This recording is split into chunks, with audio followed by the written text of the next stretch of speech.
Thank you all for attending today's fireside chat. If you have been a previous participant in these monthly events, then you know that these are interesting and educational and thought-provoking. And I'm confident that today's event that focuses on the Golub Company and some of their projects in Denver will continue that streak of great, interesting events. So our moderator for today is James Rook, known by Jamie, and he is the Managing Director for Agency Leasing at JLL. He is responsible for leasing office buildings in the Central Business District, and he focuses on ground-up developments and significant building repositioning assignments, especially in emerging neighborhoods like Rhino and Lohi. He also has experience in transit-oriented developments. Prior to JLL, he spent 5 years with Denver's Urban Renewal Authority, where he underwrote approximately $30 million of tax increment financing. And he's also worked at Corporex, Colorado, and began his real estate career with the Starbucks Company in Denver. Jamie has earned a reputation for successfully resolving complicated real estate challenges and has been recognized with numerous awards, including Top Office Broker from Denver Business Journal, Top Gun Award from JLL, and Demcar's Heavy Hitter Award. He received a Bachelor of Science degree with an emphasis in finance and real estate from CU, yay. So thank you, and let me turn the virtual mic over to Jamie. I want to go to work for Jamie. Yeah, careful what you wish for. Thanks for that introduction. Obviously, this fireside chat is not about me, but rather Michael and Laura and the Golub Company. But I appreciate the opportunity to be here with you guys. The CU history I have certainly helped chart the career path that I'm on, and always happy to see familiar faces and Buff alumni in the panel. But with that said, I would like to start by introducing Michael and Laura, a father-daughter combo, working in a 3-generation-old real estate business spanning more than 60 years. I'll start with Michael, who I believe has the dubious distinction of graduating from high school early. Not sure why you would want to get out of that stage of your life so quickly, but maybe you can tell us about that when I kick it over to you. He also has achieved a milestone that I think we could all aspire to, which is traveling to Snowmass by Greyhound bus and hitchhiking, which created some history with his company relative to work that they've done in Snowmass. There's obviously a lot of skiers in the Buff Alumni Network, and it's a fun story when you get a chance to hear it. Since 1995, Michael has served as the president and CEO of Golub, very active in Chicago, internationally in Europe, and now making great headway in Denver. And that is where Miss Laura Newman comes in. Although not a Buff alumni, she did go to school at Middlebury College. She studied environmental policy and has background in energy consulting. But her time with Golub now since 2018, she has established the Denver office. She is a director of acquisitions and has experience in leasing and management and design and construction, which for those of us with a development background know, good to be a master of many trades, and Laura is no exception to that. 3 key acquisitions that have been made by the Golub Company, which we'll speak about later in Denver, are the World Trade Center, formerly known as World Trade Center, now 3800 Blake, the DeNargo Market, both of which are in Rhino, and then the Greyhound Bus Station, which I had the pleasure to work with Golub's team as they acquired that land in December of 2020. pretty dynamic time to be buying a full city block in Denver, and grateful for Golub's thought leadership in taking down large projects in Denver despite the pandemic. So with that said, I would like for Michael, if you don't mind, tell us a little bit about your time at CU and some of the things that you relish about Boulder, namely like restaurants and experiences that you had when you were a student. Okay, absolutely, for sure. Listen, thanks, Jamie, for that. And thanks, everybody at the CU Real Estate Center for asking Laura and I to join you all today. And hopefully we can get to know each other a little bit today. And, hopefully in the future, we'll spend more time together doing things like this in person or chatting in other ways. So we are always available for anything any of you might need or want to talk about. But yeah, so and Amy is helping us as well. But Amy, hold off before you put anything up. Sorry. But that's okay. Well, you can leave. You can leave that up. So anyway, quick story just about me to expand a little bit on what Jamie. Be all interesting to me, but maybe just because of the CU connection. I actually did graduate high school early. I have no idea how my parents let me do that or why or the dynamics. So this was in 1973 or December of 72. And I spent my second semester of senior year of high school in Aspen. And I actually got to Aspen. I took the Greyhound bus to Glenwood Springs. And interestingly enough, throughout high school, I worked for Greyhound in one of their suburban Chicago little offices stations, and somehow got myself a ticket and went to Glenwood, and I hitchhiked from Glenwood to Aspen, and I lived in Aspen, and I skied sort of as a ski bum through that time. And the fall before that, so when I applied to colleges, I actually only applied to one school, and that was CU. And I actually never even saw the campus. I wanted to go to Colorado. Boulder was the place to be. As far as I was concerned, never saw the campus. And that fall of 73, I went there. But for some reason, I kept the top picture there is my 30-day lift ticket for one of the months that I was in Aspen in 1973, and you could see the dates on there. And I also distinctly remember that this pass cost $180, which if you do the math is $6 a day to ski. And now we all know that it's at least $180 for one day, right? And up to $200 for a day to ski. So anyway, to me, it's fun. I would always show this picture to my 3 kids when they were second semester seniors in high school, and said, well, this is what your dad was doing while they're all working hard in high school. And, the world's a little different now than it was then. And then also I found. Is there any resemblance in the picture? I think there's some. I don't know. Well, things Especially change. with your long hair. Things change in 50 years, but people change a little.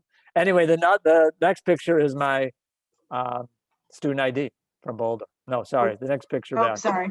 My student ID from Boulder. So anyway, Boulder had an awesome time. Jamie was asking me, what do I remember? I remember going to a restaurant called Around the Corner on the hill. You'd pick up a phone, if I recall, and you'd order. We ordered big baskets of French fries. There was I lived on the hill a couple of years, right next to one of the movie theaters. I don't know if they're there, just to the left of one of the theaters. There's a little 4-unit place. I lived there 2 years. All great stuff, great memories. I would always go back when I toured the school with my kids, would go them and show them where I lived. On Canyon I lived, and again, just great experiences that I had. Loved it. Boulder was always kind of a fun place. It was particularly crazy then. But I did work hard. I was in the business school. I graduated in accounting, went to the library every day, and certainly had a lot of fun as well after the library, but only awesome memories. So as I said, I took the kids there. So just again, a little bit of father-daughter, Amy.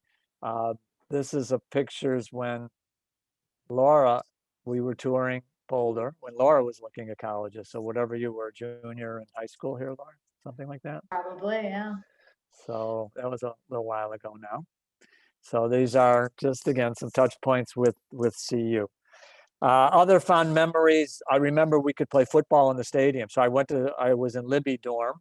It was a dorm I was in as a freshman, and then certainly beyond freshman year. But you could walk, I don't think you can do this anymore, right? We could walk right in the stadium. We would play touch football, flag football. There'd be many games going on right on the field, Folsom Field. And my older brother who came to visit once, he broke his finger. He still shows me. He's older than I am. He still shows me his crooked finger that he broke playing football at Folsom Field back in sometime in the 70s. Anywho, happy to talk about Boulder for many years, I have for many hours. I don't want to put you on the spot, Laura, but why did you choose Middlebury over CU? I wanted a small school. I actually started in the University of Maryland, which is not a small school. When I was looking at colleges the first time around, I was only looking at schools I could play Division I lacrosse. And I ended up at Maryland. CU at the time, I think, had a club program, but it just wasn't the lacrosse mecca. So I ended up at Maryland. Anyhow, long story short, wasn't what I wanted it to be. And then when I was looking to transfer to a new school, it was all about small school, small school, small school. But now I love going, now that I'm in Denver, any chance I get to go to Boulder, I love it. Walk the campus, hang out around town. So, it all worked out in the end. I think Laura and all the family has more of an appreciation now for the things that Boulder has to offer than maybe they did when they were in high school. Yeah. So they're just late learners, slow learners. What can I say? Well, that's great.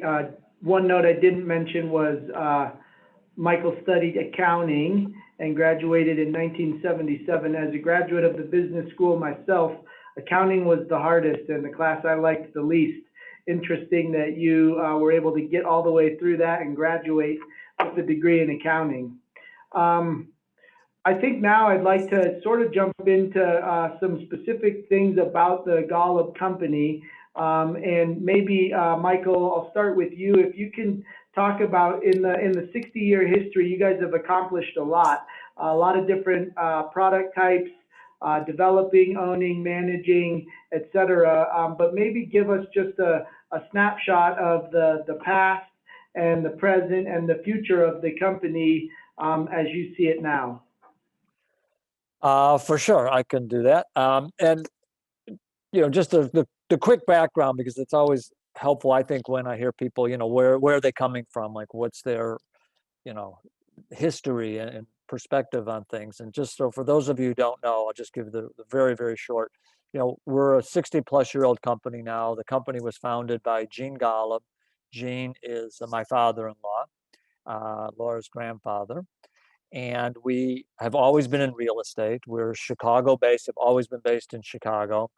The bulk of the projects that we've done have been in Chicago, but saying that, we've done things all throughout the U.S., coast to coast, north and south. I've been with the company nearly 40 years now, and so quite a bit of time. And certainly in that time, again, we've done all sorts of things all over, but always been Chicago-based. And we also are a family business. So Gene, who's our founder, is first generation.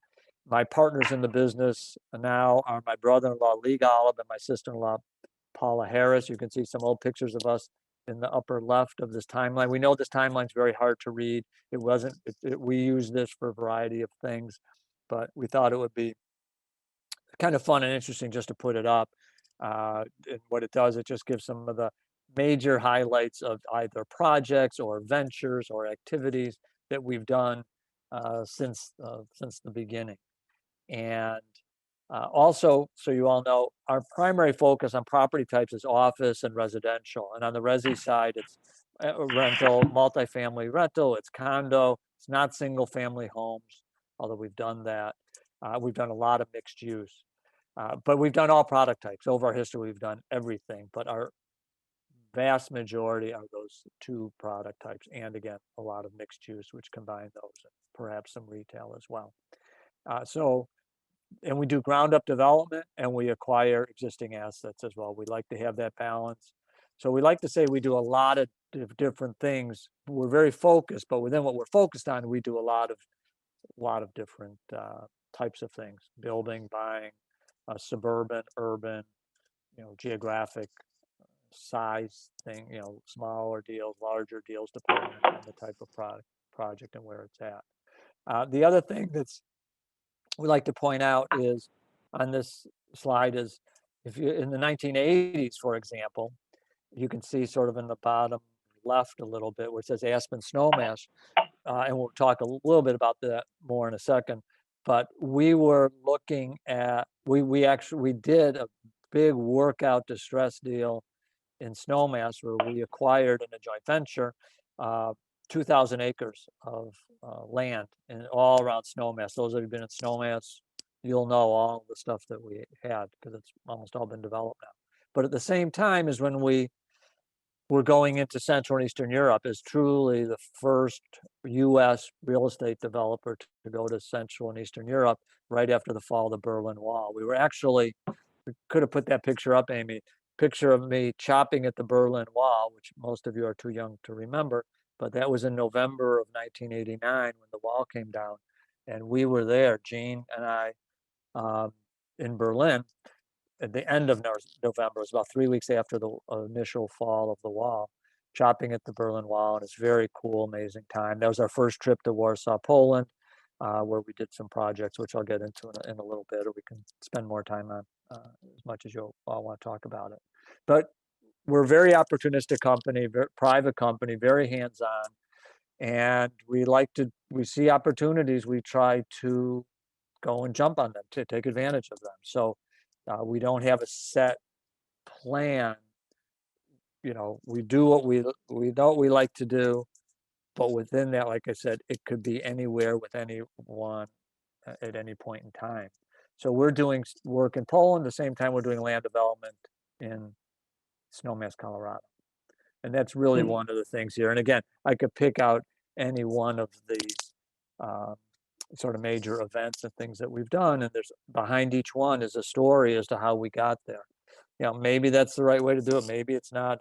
It worked for us, again, to stay opportunistic and nurture the relationships that we have with people have with us, to find opportunities to do business and to hope we do good business for everybody. So that's what we have here. Anybody have, when they look at this, any questions now or later? Happy to go back to anything that we want to talk about on any of this stuff. That's a good point, Michael, which is based on sort of the size of this group, we're happy to take questions as we go. If anything comes up, there's a chat board. Feel free to type in questions, or even if you'd like to unmute yourself and ask a particular question. This is designed to be conversational, so don't hesitate. Yeah. And I could say, Jamie, too, Laura and I will be able to, we could talk for hours about what we're doing and trying to make it useful for you all, but we would, like always, anything you have that's interesting to you, let's talk. I have a question. And go for it. Okay, this is Richard Foy. What is your position on environmental and resource sustainability? Well, again, we're going to talk a little bit about that later, but our position is, it's all important. We very much, forgetting COVID, to try to blend what you do in real estate development, which takes a lot of people, a lot of materials, a lot of sourcing of things from far away, to try to blend that and be sensitive to the environment it's a lot of work. It's very challenging. There's nothing perfect about it. I think that we're finding contractors, vendors, our suppliers are getting much more sophisticated at the types of materials that are used, types of product that are used. We do our best to try to gear towards and steer towards those types of vendors. And if they don't do things how we like, either demand them to get those products that are not as harmful or toxic to the environment, or we move on to somebody that is. It's something our development team and our asset management team work on.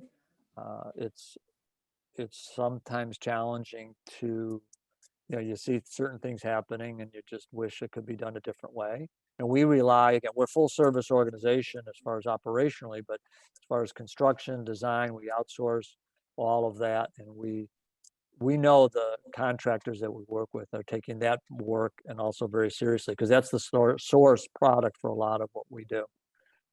COVID has certainly got us all working more in, air quality, as we all know, and we're doing all the upgrades in the buildings that can be done and is appropriate. And that's a whole nother story. But so yes, I'll just add Laura on can. here. I was going to say Laura should add. Yeah, she's. Well, very add on involved just to say that on the development side, this is a good question. The development side, I mean, building codes now are getting much more focused on sustainability and energy and how energy is being used within the building, and also the quality of human comfort, obviously, in our buildings. We spend so much time in them, and so the development side, it's almost quote unquote easier to achieve an efficient building that you want to be in, right, for the full day. On the existing building side, that's where it's almost more challenging, because you're dealing with a lot of inefficient systems, old buildings, the air quality is not great. And so part of all of our capital improvement plans, whether it's a multifamily building or an office, we're always thinking about this. I used to work, we'll talk a little bit more about this later, but I used to work in energy efficiency consulting, and that's how I actually entered the business. I was consulting for owner and operators and developers like Agalab and many others across the US. And from the time that I started doing that until now, it's incredible to see the progress that had been made, because I would go in and we'd have to start teaching these property managers and chief engineers of buildings how to get rebates from utilities, how to do a chiller replacement in a more efficient way, how to do their Energy Star, how to go through LEED. And now it's incredible. All of our property managers at all of our buildings, and this is not atypical, I don't think, and I would hope, they have a consultant on retainer essentially for every property now. For any sort of project that they're going to do that relates to building systems, they know now, oh wait, I got to call up, so-and-so. There's a few companies we work with. Whereas when I started, we'd have to be knocking on the door saying, you guys got to do this. It's just smart. Now it's become more, for us at least, business as usual. We can talk about that probably for hours. Oh, that's great. It actually is a good segue, Laura, to a question I had, which is, you had, that career chapter prior to joining the family business. What was your thought process to joining the family business, and what were some of the challenges that you encountered, and sort of your thought process going through that? Well, I mentioned before I was a lacrosse player, but I will say and that I was been in the energy efficiency space, but I've taken a funky, swirly path into where I am sitting today. And it's all for the best. I mean, if you had asked my mom or even my dad if I would join the family business, they would immediately say, no way, of course. I wanted to be a snowboard instructor. I wanted to be a WNBA player at once. I wanted to do all sorts of things and never thought real estate was going to be in my blood. But, moving through time, I eventually got into the energy efficiency world. So I was an environmental studies major in college, and I wanted to be in business. I didn't want to necessarily go work for the government. I wanted to do something a little more fast paced and in that world. And energy, it's really either energy efficiency or renewable energy. And I chose the energy efficiency route and had, to make a long story short, multiple jobs, I should say, at different firms, one in DC and then one in Chicago, where I started to get a taste and a flavor for what operating real estate is really all about. I enjoyed it. I worked with great teams within buildings. It was both office and multifamily, but more office, I'd say. And I started to realize, well, I like working on this one specific piece of real estate, but there's so much more. And when I'm talking to a property manager and engineer of a building, this is one of a laundry list of things that they got to do that day as it relates to the operations of their building. And so as time went on, I started to get more and more interested in what we do in the full spectrum, because we all know, I mean, that's what's so cool about real estate. And whether it's development, acquisition, operation, whatever it may be, there's so much that goes into it. My grandfather, Gene Golub, he always used to say, he still says, he goes, Laura, development is like producing a movie. You have all the different experts and the parts and the pieces, and you got the financing, you got the architects, you got the contractor, right? And it's up to the developer to orchestrate all of those people and put them in the right places and wear the ownership cap and build, hopefully build something that's beautiful and makes money at the end of the day. And so anywho, I started to realize I actually wanted to do real estate. And luckily, my family was in the business. But my biggest question, and to get to more of the, not really a challenge, but a consideration, I don't just want to walk into this business because I'm family. If I'm going to come into this business, it's one, because I think I can add value and I want to work hard and I have some qualifications to do so. And so it was really a question of where can I add value in this company? I was not a finance major, right? I was not an architect major. So my dad talked a little bit about it earlier, but we do a lot of buying of existing assets and we renovate them, we rehab them. And so that was a natural segue for me because of these energy efficiency companies. I was the account manager. I was managing our accounts and our clients, and I worked with plenty of smart engineers in the background that told me what we need to be doing within the buildings. And so going into Golub, instead of just kind of overseeing a chiller replacement or LED lighting retrofits or an Energy Star program, I started to get into lobby renovations, apartment renovations, spec suite design and construction. And that's how I entered. And from there, I've really dabbled, as Jamie said in the intro, in a lot of different areas, which is unique, I think, for me and even my other family members that are in the business. I went and got my broker's license, worked on our office leasing team. We lease all of the buildings that we own in Chicago because we got a great critical mass there. And then moved into the acquisition world. And now here I am in Denver. And that's my route. But working with family, I will say, is the coolest thing to me. It obviously comes with unique challenges, but also really unique kind of pros and opportunities. And our family is super duper lucky. I never take it for granted, the love and the respect that we have for one another inside and outside of the business. And it's just been a joy for me to date. I think you can tell that the real strength of the business is the next generation. So we're all feeling good about that.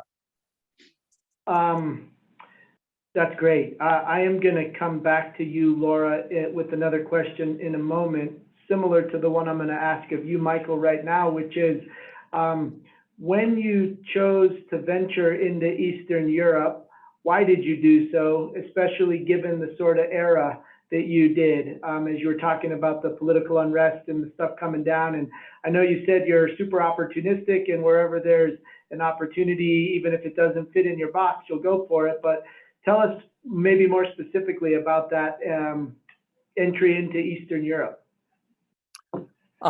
Two things. First of all, I think if we all want to talk about Central and Eastern Europe, we should have another session on that, because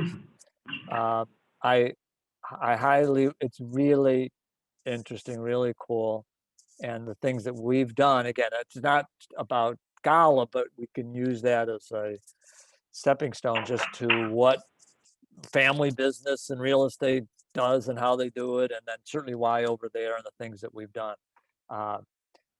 But so that's number one. The second thing is the very short version of how we got there. And I think it may depend now, because it's been so long, on who you talk to at our company, how things kind of change, over the years. memories I'm talking about. But there was a person in our organization and person in another organization in Chicago. That company's called A. Epstein and Sons International. I don't know if any of you are familiar with Epstein. They are a, I don't know, 80, 90, maybe 100-year-old company now. Architecture, engineering, and design firm based in Chicago, international firm. Anyway, so one of their young people and one of ours knew each other. We all knew each other, but Epstein had an office in Warsaw. Again, I'm giving the really short version. And this was maybe in 1988, we're talking. And that whole area was really starting to change, right? The communism and becoming more free market, solidarity and movement in Poland. And so that was affecting their business and Epstein's business. So there was discussion, hey, this could be some real growth. But what we were really doing, again, we were working with Epstein on a rollout of a hotel chain in the States called Penta Hotels. They were a German and London-based company. Penta means five, right? It was 5 airlines, Lufthansa being the biggest. They had a real estate group and they wanted to build hotels throughout the US that could certainly house their employees, but also be, like airport type hotels. So Epstein was working on that. They brought us in. We brought in a hotel expert, and Golub was going to raise money and find sites. Epstein was the design and engineer. Anyway, those of you who may remember Drexel Burnham, I don't know, some of you maybe remember them or heard of them. They went under during a crisis. They were like a Goldman Sachs or a Morgan Stanley. And we brought in Drexel to provide the capital. Anyway, that never happened, but it got us over to Europe, got us working closer with Epstein. And the two of them, two people in each of our organizations, put a business plan together to talk to the principals of the business about doing something in Poland. So we took our first trip, as I said, in November of 1989, which I said, and if you look it up, that's the month that the Berlin Wall came down. We happened to be in Berlin because that's where Penta Hotel was based. And we did our first trip to Warsaw.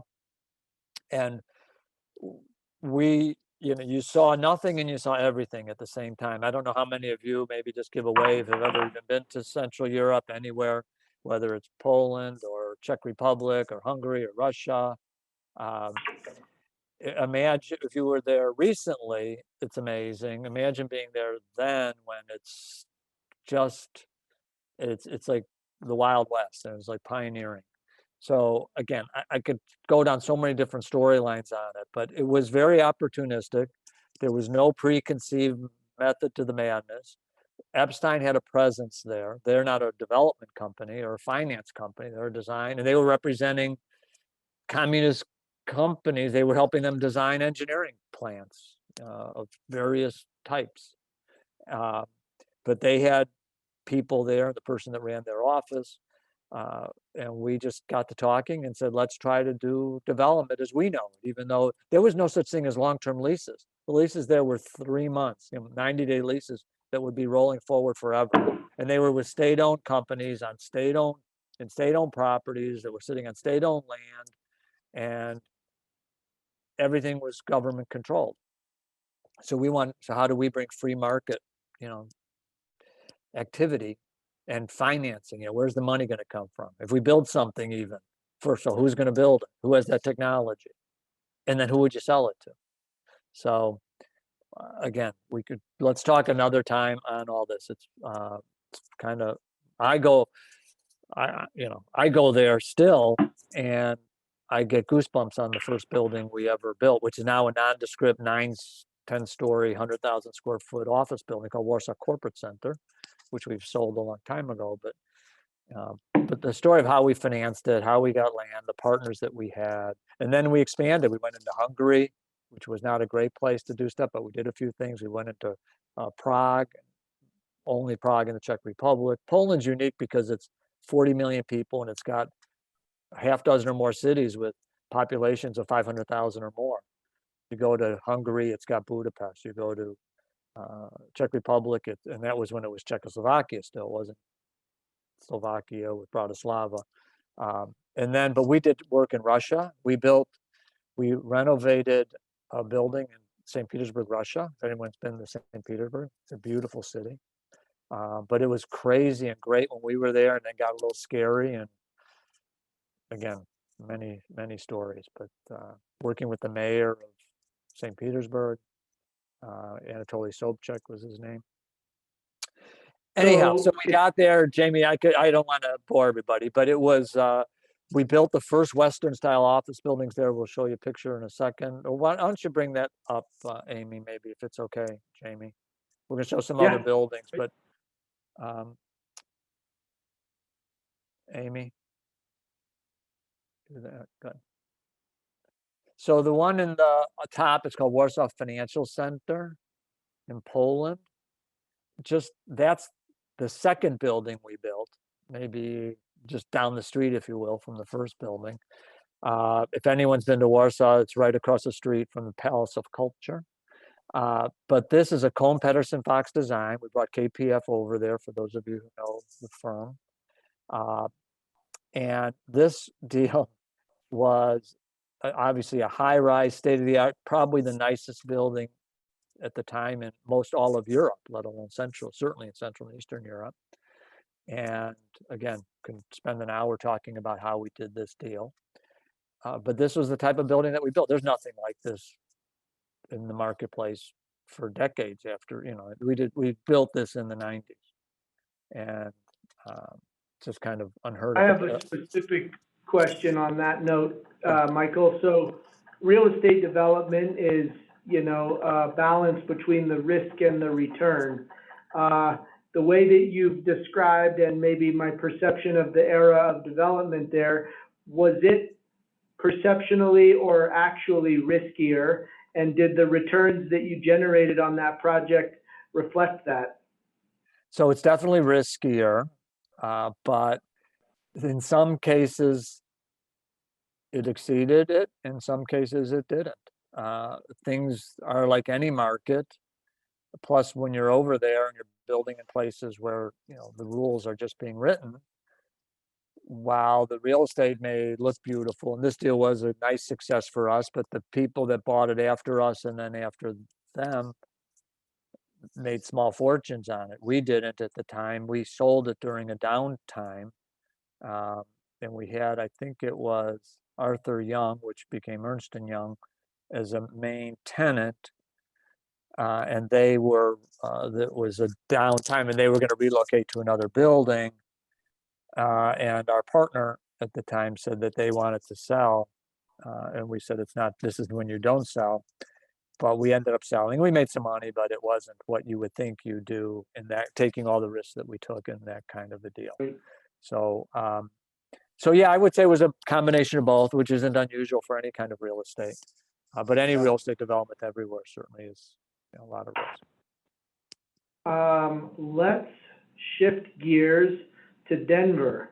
Not like venturing into Eastern Europe. In part, it sounds like with a capital partner. You guys, Golub has been one of the most active acquisitions companies over the course of the last 12 or 24 months. The 3 projects that I mentioned are crowding up on 20 acres of developable land with great density and amazing futures. But maybe Laura, with you sort of leading the efforts in Denver, tell us about the process of diversifying, a Chicago-based company. Obviously, you've worked in other markets, but now you actually are starting an office in Denver, which, if I'm not mistaken, is the first boots on the ground in a different market other than Chicago, despite other investments you all have made. What was that thought process like, and what are you most excited about? Why Denver? Great question. So, big picture, I think it's fun to take a step back and talk about why we even, why we even chose it in the first place. So when I first started at the company, I was in Chicago, and we as a family and some other key folks at our firm came together and started to think about, all right, we want to be around for another 60 years, and we have to evolve. We got to stay competitive. We got to grow. We got to like any business, right? It doesn't matter what you're doing. You always have to keep your edge and not rest on your laurels. And luckily I came in and we had, Dad's spoken about some amazing projects, mostly in Eastern Europe, but also we've got great projects and great history that's led to a really good bucket of wonderful relationships and a really good brand and a really good reputation. And so I was walking in, at a nice stage, right? We had all these great ingredients and we said, okay, what's the next thing?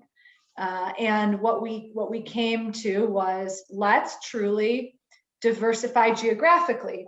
We always partner with institutional investors, and their bucket of money that's allocated to real estate is always is a small piece, but they need to meet certain criteria, and one of those is geographic diversification. And so as we were out raising more capital, we started to think we got to be more, rather than, even though it's great and it's led to some cool projects, to be very entrepreneurial, very opportunistic, and where we just get into deals is a lot of the, even how we got into Central Europe, very entrepreneurial and creative.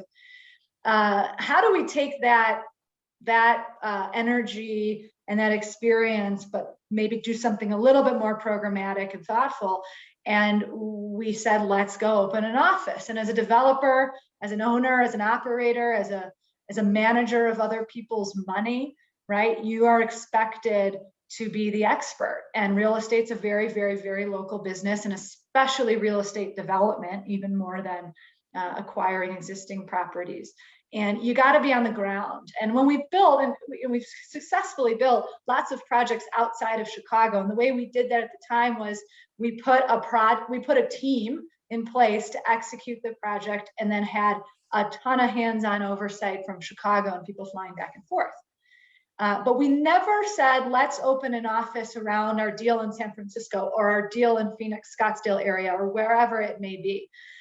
Which some people take that strategy and that's what they do. They find a deal and then open an office. We said, all right, let's put a business plan together for opening an office, even perhaps before we have a deal. What does that investment look like? What's the risk profile look like? What is it going to take? And we sat around, it's about 4 or 5 years ago now, and we came up with something. In Denver, we had to choose a market to really put the business plan together. And we chose Denver, at first, just really for a test case. We didn't think, oh, Denver's going to be the one, but let's just use it as an example. And we did that because, one, we have a very big family connection to Colorado, both via CU. So it wasn't just my dad that went to CU Boulder, but also my uncle, Lee Golub, one of our other principals, also went to CU Boulder. And a big connection to the Aspen Snowmass and Roaring Fork Valley. And at the time when we were putting this together, it was Denver has been exploding. And it was like silly that why haven't we been in Denver? If you're in Denver, you're making money probably. But we said, let's pick that. And so once we really started to roll up our sleeves and dig into all the demographics and the market data, we found everything that you'd expect to find about Denver. So every market report was really glowing on everything that was good about Denver. It's grown, it continues to grow. It's got all the economic drivers that you really look for in real estate investment. And it's one of the big things for us is we needed a market that was big enough. There's some other great growing lifestyle city type markets that are smaller in terms of market share and opportunity and GDP, all these things, population. And so Denver fit the criteria that we were looking for. So it really quickly shifted from a test case to we're going to Denver. And I moved. I said we needed to have someone on the ground that ideally was at the firm, right? It's important that you keep that continuity between who we are and what we're growing to be as you tentacle out throughout the nation. And so it was great, especially me as a family member, to come out and set the stage and plant the flag. So that's how we chose Denver, and really happy we did. I'll say, what else do you want me to talk about, Jamie, as it relates to Denver? I can talk about our projects, but before that, if there's anything else, I'm happy to get into it.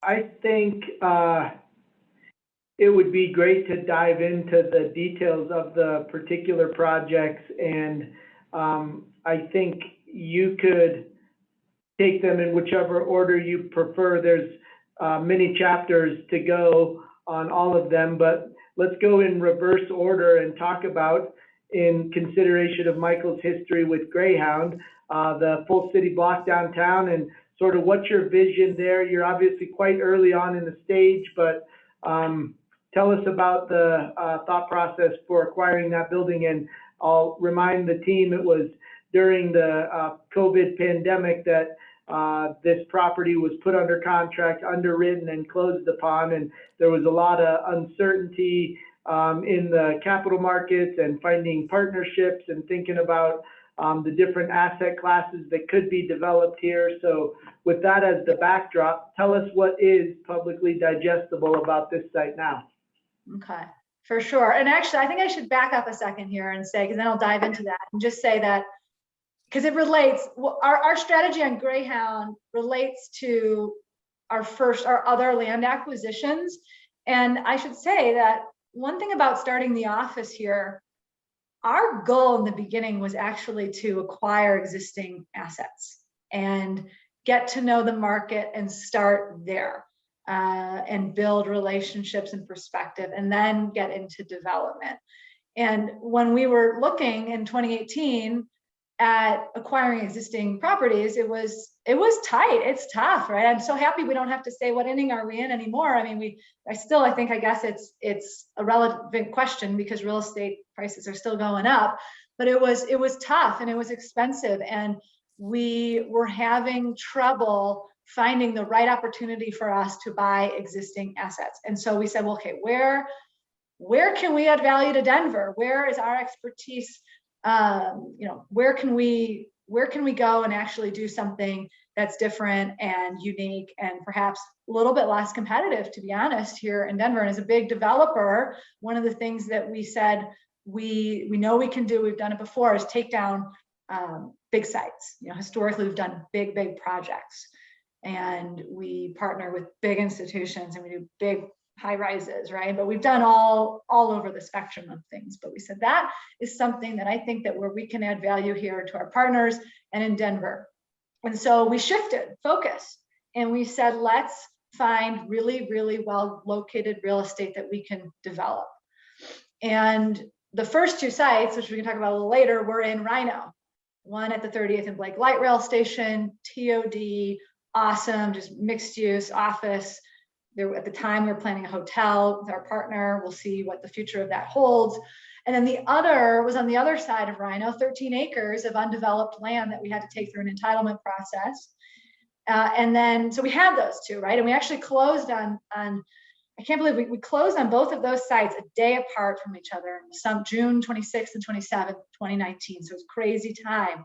And actually it was at that time, or maybe slightly before, I remember seeing the OM for the Greyhound bus station Jamie sent out to everyone.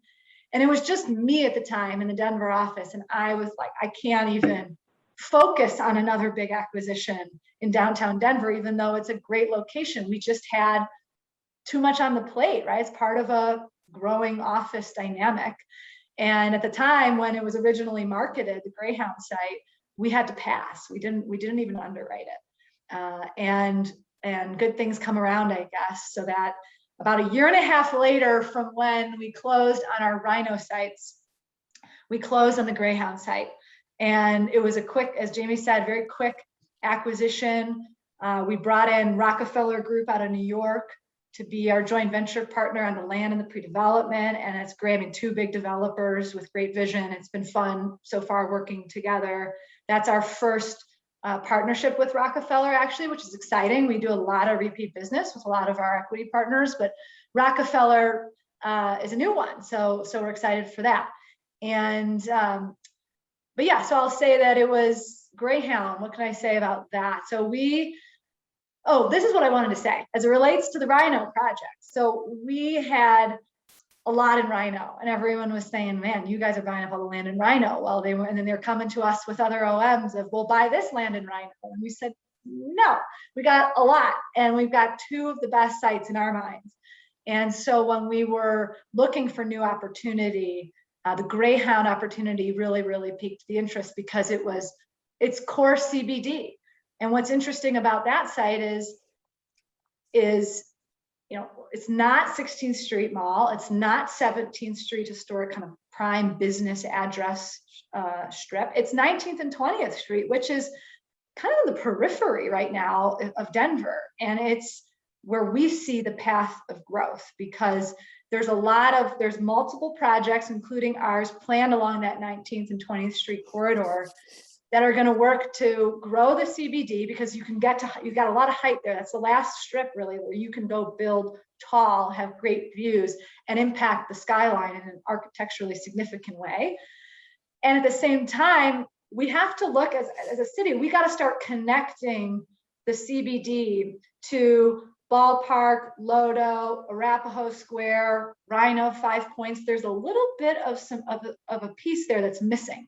And we really see this site as a pretty catalytic project to help kind of bridge that gap and make it a more walkable, cohesive transition between some of the inner ring neighborhoods of downtown. So to answer your question, I guess that was a long way of saying, we closed on the land right after Christmas, this past Christmas, so December 28th, I believe it was, of 2020, and Jamie, you were wonderful in the process with that. And that is zoned. It's got entitlements. We can go 400 feet. And so we are rocking and rolling with the typical administrative entitlement process with the city. And we're figuring out what wants to go on that site, because you can build a mix of uses and where are the buildings positioned, how much office, how much residential, do you have a hotel there? That's all happening as we speak, which is why we don't have any cool, pretty renderings quite yet to show. But we're very, very excited about it. And we're pedal to the metal on concept planning with the city. That's great. That initiates for me a question I would like to direct to Michael, which is, in my mind, real estate is sort of location, timing. And in the 60 years that Golub's been around, there's certainly the company has endured a lot of things from a cyclical nature. You mentioned the timing of the disposition of the Warsaw Financial Center as an example. And this site is,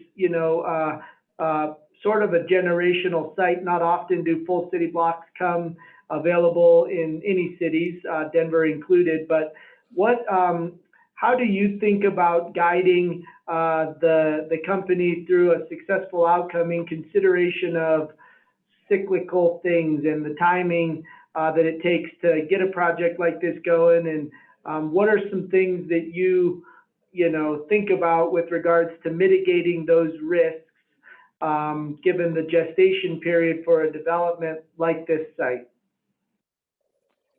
First of all, it's funny you say location, and timing, because when we were in Central Europe, we had a banker there back in the 90s, and she would say, it's not location.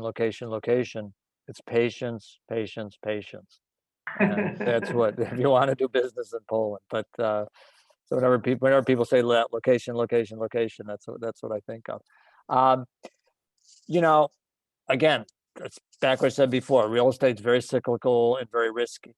And we all see the end products of beautiful, great buildings quite often, and whether they were successful or not usually depends on a lot of other things. But our feeling is, if we're buying in the right location, a land to develop or an existing building, if we're buying what we believe is the right location, or a location that's being grown into and moving towards, and if it's a development deal, that we build something that will stand the test of time in terms of all the things that tenants / residents want for the foreseeable future, that those buildings will have the best odds of succeeding, certainly in good times, let alone then in more challenging times. Because typically in more challenging times, the fringe is what, I don't want to say fails, but what gets hurt first. So whether that's a fringe product, a fringe location, anything like that. So and we put a lot of thought into the work that's happening. I mean, Laura can speak to it a lot more than I can. I mean, last week, we had, I don't know, 8-10 people for a week or 4 days or whatever, working with the architects and our team and Rockefeller's team, really slugging through, the next steps of trying to figure out what to build, how to site it, so that things do stand the test of time. That's always what we focus on. So there's no assurances, there's no promises. We think Laura spoken. I mean, don't have probably to. Denver is a macro market, a macro place. We think has all the long-term benefits that far outweigh the negatives. And this site, we think, can bring a lot to the city, the neighborhood, and the city, as Laura said. And we're going to make that. We're going to do all we can to make that happen. Again, I would imagine most developers say that about their sites. So we need to always give ourselves gut checks and be realistic and not just believe what we say is, we like to get input, we like to be challenged. So, Yeah. so I would say that those are the big picture things that we think will make it successful. Timing, though, you can't control certain things you can't control. So you want to be able to mitigate the thing, make the best of what you can control. And it's the mixed use nature. I'll just add one last thing. I mean, a lot of our projects, if not all, in Denver actually are multiple buildings and mixes of uses, which helps balance some of the risk profile of a project. Because we all know a spec office building, for example, high on the risk spectrum, multifamily, a little bit lower, right? I mean, all development's risky as we've talked about, but we do like the kind of the big land grab, and then it has a lot of optionality for what we can do with it. It's all about it's all about your going in basis and what you're going out at. So it's just making sure that we're being realistic about the business plan. Two things that might be interesting. Amy, go back to the picture where Warsaw Financial Center was there with all the buildings, just so I can. I want to mention a project that we did in here. Yeah, that one on the left side. It's called Park Tower in San Francisco. It could be, say, Park Tower Denver, right? This is a 700,000 square foot building. It's on a site in South of Market, Somo area, which was, which is a redeveloped area, which was developing buildings, high-rise buildings right next to downtown. And how we got the land, I won't get into the details, but we bought the land. We brought in another development partner. We do a lot of co-development nowadays, it seems like, with other developers. But we brought our partner on this was MetLife. And MetLife, the deal was huge deal, $700 million plus deal. And it was a spec office building, 700,000 square feet. First of all, who does that? Second of all, the capital related to that, you really have to have vision and feeling. And so the design of this building with big floor plates at the bottom, tailoring up, some really cool outdoor space, which wasn't really happening yet. I mean, all this was certainly designed way pre-COVID, but those terraces out there were very, very large terraces. So it was designed for bigger tech users, but could also accommodate, I'll say, quote, smaller users. We ended up in the middle of construction, leasing this entire building to Facebook. And it was the largest lease at the time, and I think still single lease done in San Francisco, 750,000 feet. But that's the risk. That's what you take, right? Our partner ended up buying us and our other development partner out. That was part of the deal. They brought it, they were going to hold it long term. So from a financial and a capital standpoint, that's how that evolved. But from the real estate and the development, you don't get to capitalize it, get to execute and exit on a property unless you've got the right plan, the right design, and hopefully get a little bit lucky along the way. But this, this is the kind of thing. So when you look at something in Denver, is that, hard to build spec in Denver. We know that. Hard to build spec anywhere, no matter what anybody says. But, what's the right thing to do at the right time to be able to create a product that a user might want? Obviously, in a new post-pandemic world, too, what's that all going to look like and all that. So we have to think about those things and plan for those things. Michael, you mentioned some of the key features that are required for a project to be successful. And I'm not going to put you on the spot and ask you to disclose more than you can, but one of the key features is also the partnership. And the capital, you mentioned a new partnership venture with Rockefeller as an example. I know you guys have lots of folks that have been investor partners with you over the course of time, but are there any sort of mistakes made or lessons learned that you can disclose with regards to partnerships? Yes, and we talk about some of this all the time. I mean, one thing I think we've learned over the years is that we want to bring a capital partner in on development deals that have a lot of development experience. Every day is a new story in development. Every day there's a problem, right? Anything good is, well, that was supposed to happen, so you don't hear about it. So we have found that if we find an institutional partner and it's a great deal, but they're not as familiar with development, we typically take a pass because you have to be nimble, you have to have expertise. And yes, they rely on us to get the job done, and that's good, and that's what we do, but they are the ones with the prime majority of the capital. So if there's issues, they have to know and understand. And if they, if you get into a situation where why'd that happen, everyone's pointing fingers, it's a problem. So one of the biggest lessons learned is let's do all we can to partner with capital partners and co-developers. I can talk about that in a little more in a second, that have development experience. And you'd be surprised, a lot of them don't, and it's all cyclical. A pension fund wants to get in the development business.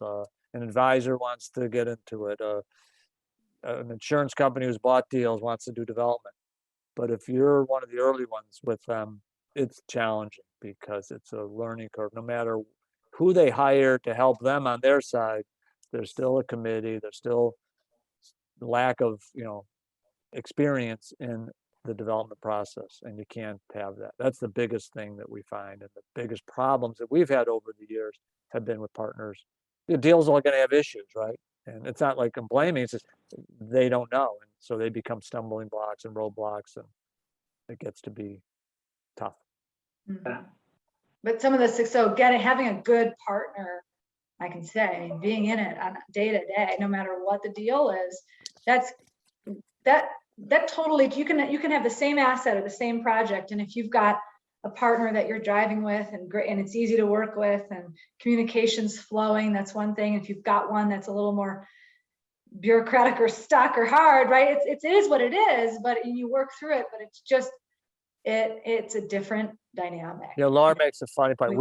We have a project where our headquarters are at 625 North Michigan Avenue. If you know Chicago, it's right in the heart of North Michigan Avenue. Awesome location. We've been there how many years now? 50 years? Gene built the building, 1970. Yeah, I mean, crazy. So, and I've officed there forever. That's where our offices are if you ever come visit us. That building, we have had an ownership interest in, I think it's literally 9 or 10 different partners. So we built, Gene built it before my time, whatever. We took out our partner, and our partnership bought it with a new partner. And we've done that many times, all different institutional partners. I think there was only one time it wasn't successful, and the degrees of success will vary. And that was in the financial crisis, 10, 12 years ago. We had an Irish group that we brought in, and we were going to hold it forever. And I didn't have to go recapitalize it every 4 or 5 years. But then the crisis came. As many of you may recall, the Irish had a lot of difficulty. We had an Irish bank and an Irish investment group. Great people, great guys. But it was just bad timing. It could have been any group. It just happened to be an Irish partner we brought in. And then another group bought the book of business of the lender, and we ended up actually working with them, but they took it over, and that entity did not make money that one time. But the point is, we've had multiple partners, and I will tell you, of the 9 or 10 that we had, not all of them were wonderful, lovely, partnerly partners. And it was, but it's the same product, the same property, the same thing, leasing office space, et cetera, and a lot of times a lot more challenging than other times, depending on who the partner is. So yeah, it's that's the biggest lesson that we've learned over the years, that we try really hard. It's not easy because someone could entice you with a really nice structure. Yeah. But it's not easy. Well, I think you brought up an important word too, partnerly, right? You have partners, but how do we act partnerly? Because as you said earlier, there's always a problem. There's always an issue. It's a hard business we're in. And when you have people on the that you're partnered up with or across the other side, whichever one, if you act partnerly and respectful of one another, it makes it a lot easier to move and swim through and navigate the solution to a problem. I mean, game changer. Just be partnerly. Laura, I have another question for you, which is your acquisitions have been concentrated on the core of Denver, the neighborhood you mentioned, Rhino, Arapahoe Square. What are you thinking sort of geographically about the Front Range of Colorado? Are there other cities in Colorado that you're focused on, or other product types that you're looking at currently? Yeah. First of all, Lisa, do I have time to answer the question? I want to make sure are we okay? We're okay. I see Mike's head shaking. Lisa's trying to get. I think you're yeah? fine. All right. Okay. So I'll try to answer it quickly. It's a great question. I mean, so when we came to Denver, my focus was grow the portfolio in Denver. It's enough, right there. And then once we get a pipeline going in Denver, let's organically grow out, and whatever that means, both in terms of people, but also in terms of where do we start tentacling out along the Front Range, and then to the west, other Western cities as well from our Denver office. And we, to be honest, haven't yet to date spent a ton of time looking at the other Front Range markets, Colorado Springs, Fort Collins, Boulder. We definitely are interested in it though, because as we all know, I mean, Denver has grown, explosive growth.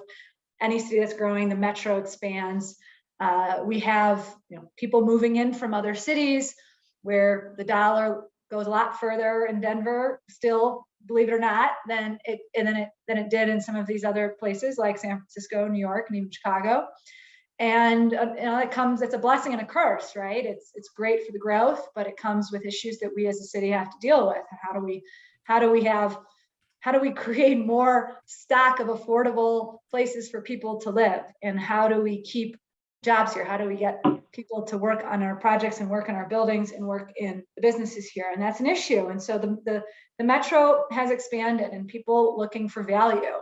And whether they're going to the south, to the Springs, to the north, to Fort Collins, out in the 36 corridor, even east to the airport, it's all happening, which is good. But each of those little submarkets and other cities are really their own city. And so to get into those markets, we're going to have to do the same thing that we've done with Denver, and that's spend a lot of time there, get to know the market, get to know what works, what doesn't. Everything's block by block. What's a good site, what's not. And those are smaller markets. And so, there's one, maybe not as many sites, but it's also, you've got to get it right.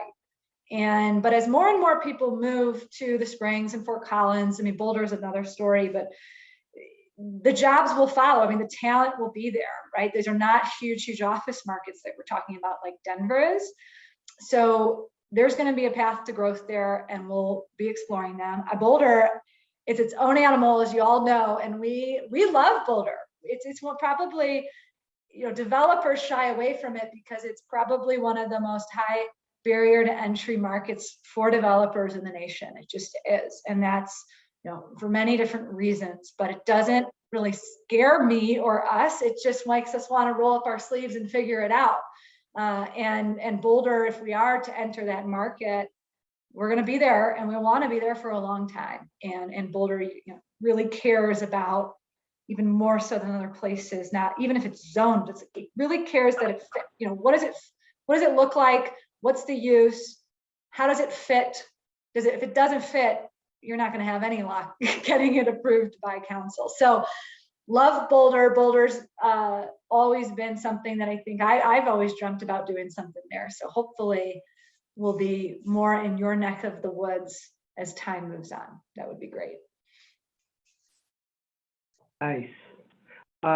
We are about 5 minutes out and want to make sure if anybody's got any questions they'd like, you can ask directly or type it into the chat box.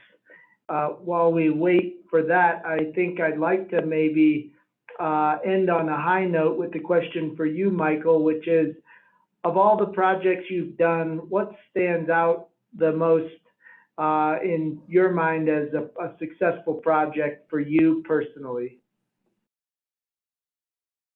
Well, I'd like to say we've had many cool projects and fun and success.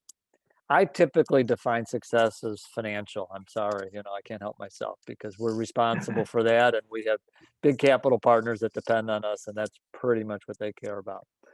But I would say a couple of the coolest projects we have. One I referred to in St. Petersburg, Russia. We redeveloped a property at Nevsky 25. Nevsky is the name of their street. It's sort of like the Michigan Avenue, the big boulevard of St. Petersburg. It was a 250-year-old building, meter-thick walls. We had a Russian partner who was they were the designer of Russian nuclear submarines. The city of St. Petersburg was our partner in that deal. The EBRD, which is the European Bank for Reconstruction and Development out of London, that's how we got into Russia. They're like the World Bank at the time for Central and Eastern Europe. They were created after the fall of communism, and they were our partner. Who else? There was another group, I forget, and we ran the deal. I mean, crazy enough, we ran this deal. And it was a 80,000 square foot redevelopment of this old structure, right, again, next to the Kazan Cathedral. Again, if anybody has holidayed over there, they've gone to the Kazan Cathedral, and if you look it up. So that's just a really cool project. Again, we had another time we were doing a Europe kind of program, show you some awesome pictures of all that, and the building, the people, and everything like that. So that's really cool. The Warsaw Corporate Center, that first deal that we built, truly, as I said, I get goosebumps when I go turn the corner, coming in from the airport, going to the hotel, and I see that building. Everybody knows it. Even today, we've got a lot of separate issues going on right now in Poland, but when we go there, Gene hasn't gone as much recently just because of his age issues, but up until COVID, and I'd go meet people, and younger people who weren't even around then, and I say who I am and the company, they are like in awe. Golub was like the brand name over there, and I don't say that to brag. I just say that because it's really cool, and it's something to be proud of, and it's something that the company and the business and the family are just feel good about, just creating something. In the States, there's 1,000 firms like us, with all due respect to us. Like, we think we're good and different, but there's everyone's doing real estate. Over there, it certainly is not, it's less than here, but at that time we were the first. And so to have things like that, it's pretty interesting. 680 Lakeshore Drive in Chicago, another full city block site, 1920s building, 2 million square feet, crazy mixed use deal. We bought it in the 80s out of a distressed situation that Chemical Bank had. Condos, office, 50,000 square foot floor plates with windows only on one side, wrapped by condos around it. Retail on the ground floor, all interior retail, no exterior retail. I mean, these are kind of unique projects that we get involved in. And that deal we still have ownership in, which is very rare for us, in the same partnership that we had back in when we closed on that deal, also in the late 80s when we were doing Snowman. So we have done a lot of really interesting things, and things that, I know I'm proud of, the company's proud of. Some were more successful than others. Even some of the unsuccessful deals financially were really, interesting ideas. Maybe just timing was wrong, things like that. Something might have happened. So, those are some specifics and some general things. So a lot of fun. And here's our, this is the top. This is the top of the John Hancock building. I said, when we owned the Hancock, The Hancock was cool because it was 5 uses. There was all the retail on Michigan Avenue, 150,000 feet. There was 800,000 or 900,000 square feet of office space, massive for Michigan Avenue, which is not a core office environment. There was an 800 stall parking garage. There was the observatory. Golub ran the observatory. What did we know about running observatories? We run, if anybody's been to the Hancock Observatory, we ran that for many years. And then there was the antennas. Anyway, halfway through the deal, and we bought it at the top of the market in January of 07 with Goldman Sachs. So certainly after that, and Lehman Brothers was the debt on the property. So it was a challenge going through it just because of the financial crisis, but we kept running it and dealt with it. And actually ended up, everybody made a little bit of money on it, which was pretty unheard of at that time for big deals. And I said, though, I have to climb the antenna. So I didn't tell a soul. I didn't tell my wife. I didn't tell my kids. I didn't tell anybody at the company. I just worked with the person that day-to-day ran the antenna, did a training session, did this and that. And my picture on the right of me was climbing up this antenna, which I think we looked up the other day. The building's 100 stories or whatever, so it's about 1,000 feet. And I think the antenna goes up, what did we say, another 400 or 500 feet or something like that. We said the tallest 15. building in Denver is like 700 something, right? Jamie, Republic. Yeah, so this antenna is 1,500 feet off the ground. The tallest building in downtown Denver is just over 700. That's the Republic Plaza at 714 feet. So this is more than double the height of the tallest building in Denver. So on the left side, Laura and her brother, my oldest son, Alex, who also works with Golub Company, they climbed it. And this is a picture of them, and Laura's hanging on for dear life. For dear life, I was scared. And so we try to have a good time at the company. We try to enjoy ourselves. We have fun, both in business, outside of business. We have a lot of non-family who is like family to us. As you can imagine, many people have been with us for many years, many decades. Really in a great young group of non-family, if you will, that are really leading the company along with Laura and her brother Alex and others. So it's awesome from that standpoint. But yeah, we like to have some fun too. And these are the things when you look back and you talk, that, I don't know, you seem to remember more or proud of. And even when we're talking with new partners and they, I think people are just people. People like to have fun and enjoy themselves, even if they're I think that's for big investment. I think it's a great place maybe to end today. Sorry to cut us off. It was for sure. amazing picture, but yeah. So we'll just wrap up today. I want to thank Michael and Laura for your time today. It was an excellent presentation taking us through that journey. Jamie, thank you for moderating as well. I want to give one plug before we go. The next Fireside Chat, which will be next Wednesday, June 9th from noon until 1:30, same time as today. It's titled Urban Retail Renaissance. Mike Kirchhoff will be hosting Brian Purcell of Asana, and the two of them will be discussing Asana's recent purchase of Larimer Square, and along with some of the other companies' Denver-based projects. So be on the lookout in your email for information. We hope you all register, and we want to thank everyone who attended today, and I hope everyone has a great afternoon. Thank you, everybody. Thanks for having everyone. us. Jamie, great job. Thanks to all. Thanks for your help. Everybody. Bye-bye. Thank you. Good luck, so everyone. much, Laura, Michael, and all of our guests, and Jamie, and the committee who worked to bring this together. So thank you. This is super. It's a nice group. Thanks, and everybody, anybody, like I said, feel free to reach out anytime. Good luck, everyone. That's kind. We Thank will be, you. Mike. Thanks, Mike. Thanks. Thank you. Lisa. Take care.